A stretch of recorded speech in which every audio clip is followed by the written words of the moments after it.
that me?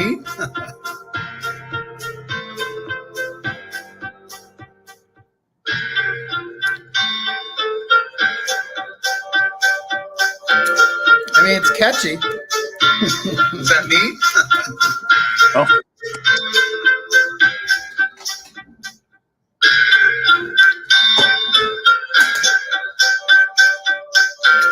I mean, it's catchy. Is that me? Oh. I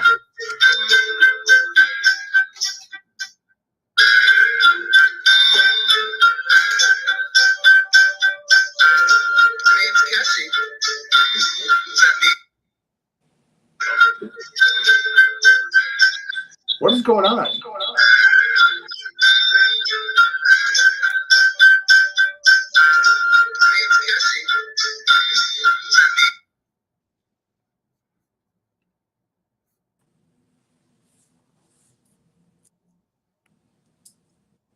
You there? Yeah, I think that was my Instagram, man.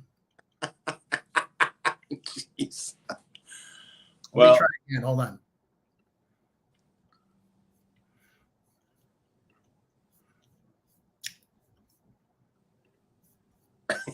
That was weird. I didn't do it last time. Yeah, I think. I mean, the only thing I can think of is I'm using iPad this year and this time, so maybe it's me. So Here, let me try again here.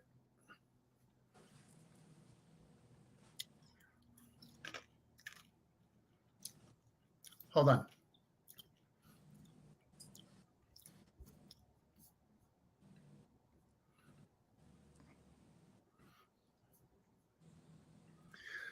Oh, Jay. jeez. I am a dinosaur in the technological world, you know. I have a strong suspicion that it was me, but okay, because I mean, didn't last time when I did this, it didn't freak out. I have a strong suspicion that it was me, but okay, because I mean, didn't last time when I did this, it didn't freak out. I have a. We will not be streaming. Oh no, I think we're good. No, I think it's got to be me. So anyway, we'll jeez, chronicle.us. There's no technical issues on this website, just on this show. But he's got a private Facebook group trying to cope. You know what? If you're watching somewhere somehow, I don't know if I cut off all mine, but go look him up at Kevin W. Petersen on Instagram. We're on Instagram. We're live. All right. Well, that's all. Let's do it, baby. What do you got for me today, Jay? I'm ready. I'm fired up. Kevin, I would love to say how are you doing, but I mean, we've been kind of woken up, I guess, by all kinds. So let's just go right into it. Let's not the pleasantries aside. Boom. Well, has been sober for a couple of years. His drinking was causing so many problems. We were on the brink of divorce. Well, these past couple of years have not gone as planned. He is angry, isolative. So this is another case where it's kind of what I would say dry drunk. I think here's a wife that's kind of saying almost like I hate to say it, but he was almost I knew what I was getting when he was drinking. Great question. Get this all the time, and two sides to this answer. One, so getting sober is not the same as quitting drinking or quitting doing drugs. That's just called quitting. That's dry. Getting sober is also changing the way you live and behave and treat people. Okay? So if your husband is not drinking or using and he's super cranky and bitchy, just used a technical term, I'm willing to challenge that there's not a lot of recovery going on. And when I say recovery, it can be 12 steps, it can be therapy, it can be whatever, faith-based, whatever. I have two conditions: abstinence from drugs and alcohol, behavior change. And so that's the reality. So then what do you do as the wife? You got to get into your own recovery and start setting boundaries with him and saying, I love you, but I'm not willing to tolerate this behavior. I'm not willing to accept this. So let's be clear.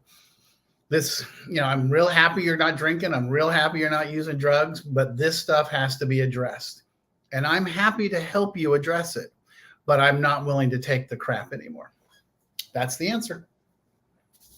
Well, there's a certain book that's got 164 pages, and if it covered just separating from alcohol, or i.e. drugs or whatever, it wouldn't be 164 pages. So I mean, this is emotional sobriety kind of comes to mind here. It's there's a design for living that'll say that handles fears, handles resentments. It's got a fear inventory. It's got a resentment inventory. Absolutely. Like this is sobriety, recovery, boom, like Kevin said. So that's all I can got. All right. I'm a personal trainer, not me, obviously, because you don't get in this shape being a personal trainer, but being around alcohol throughout my family growing up. So he's not actually substance, but he's a personal trainer.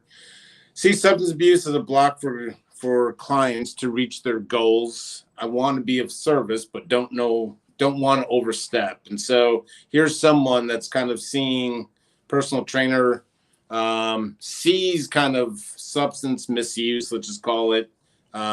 He's obviously not saying he's a therapist or anything. Any advice? Yes.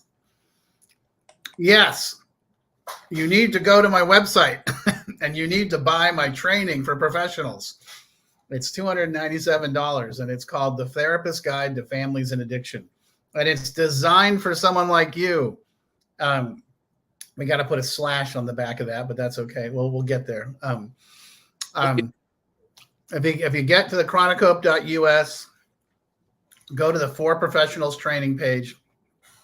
I'm telling you, that's exactly why I designed this program. It's 3 hours. It's really straightforward. It's really direct. And it comes with a workbook. It comes with PDFs on how to address people that are struggling with addiction, how to set boundaries, how to hold them accountable, which is perfect for you as a trainer. Because you're right. It is going to stop them from getting to their goals. Every therapist I know that comes to me and says, I've been working with this guy for 1.5 years and he just can't quit drinking. I'm like, why are you working with him for 1.5 years? You have to address the substance abuse first before you can get to anything else, because it's always going to get in the way. So that's a great question. And that's why I designed that for you. It's right there. Go get it. Hey, I'll even throw you a 10% off coupon if you, not to sound like I'm selling used cars, but email me or email Jay and get signed up. Let's get it. Let's get it. And for the families too. That's what it's there for.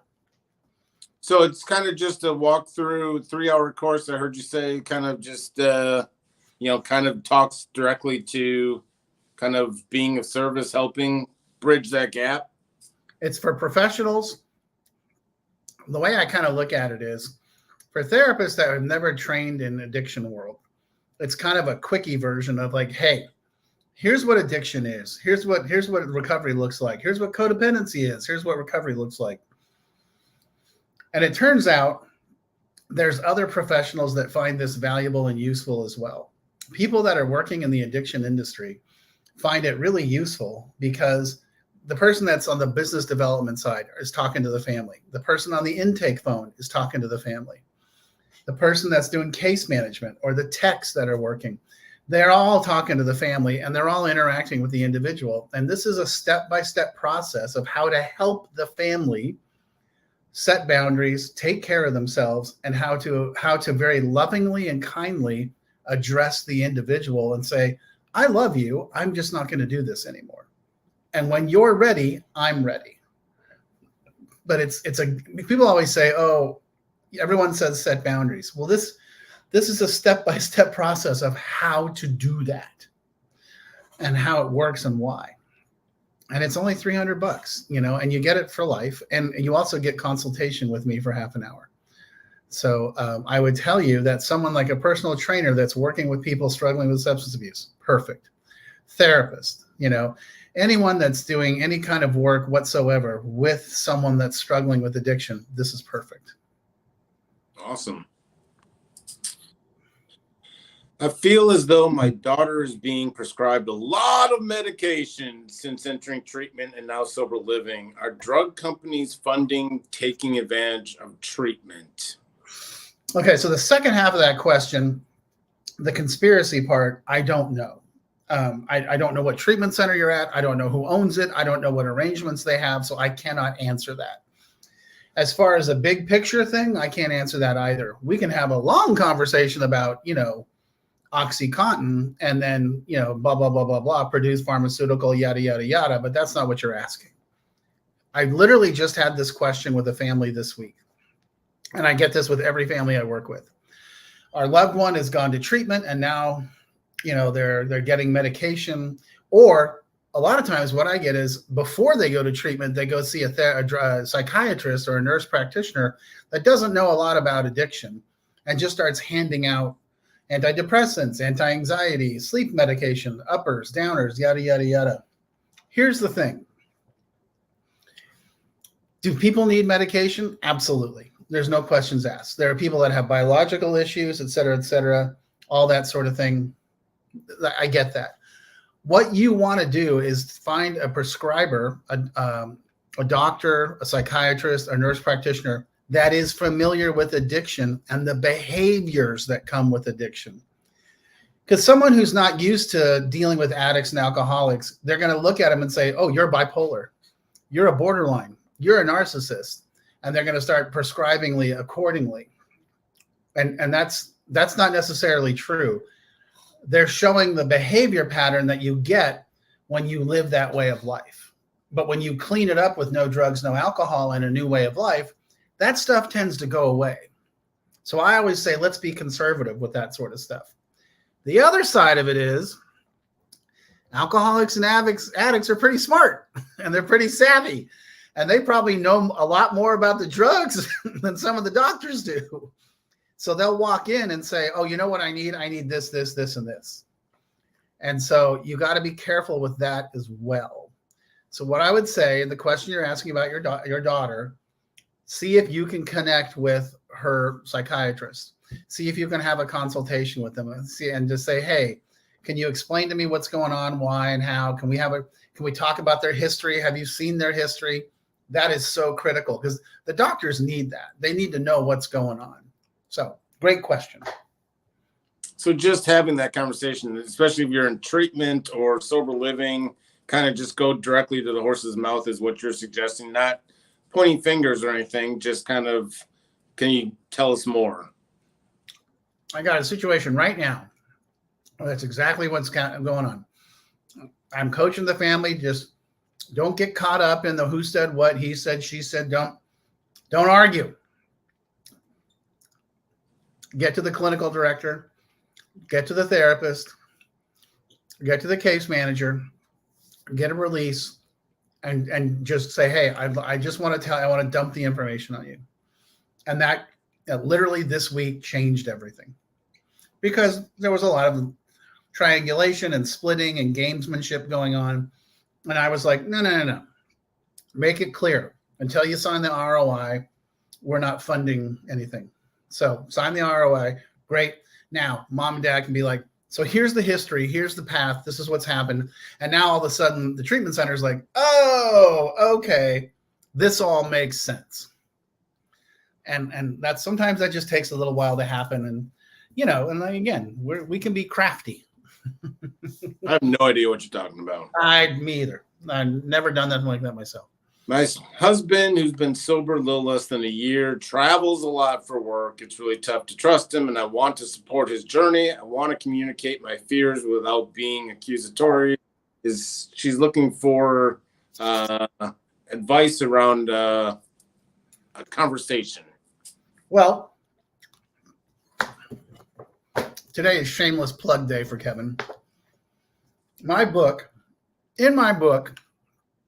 Chronic Hope Families and Addiction, I outline what you, the family member, needs to do to recover.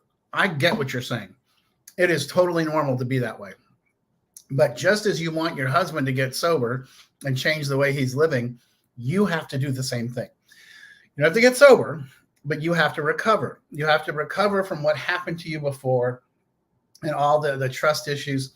And that's what good therapy, good 12-step meetings, there's great intensive treatment programs. There's all sorts of stuff. I mean, but I would say a good place to start would be my book, even my video course, to be honest, because we address all those things.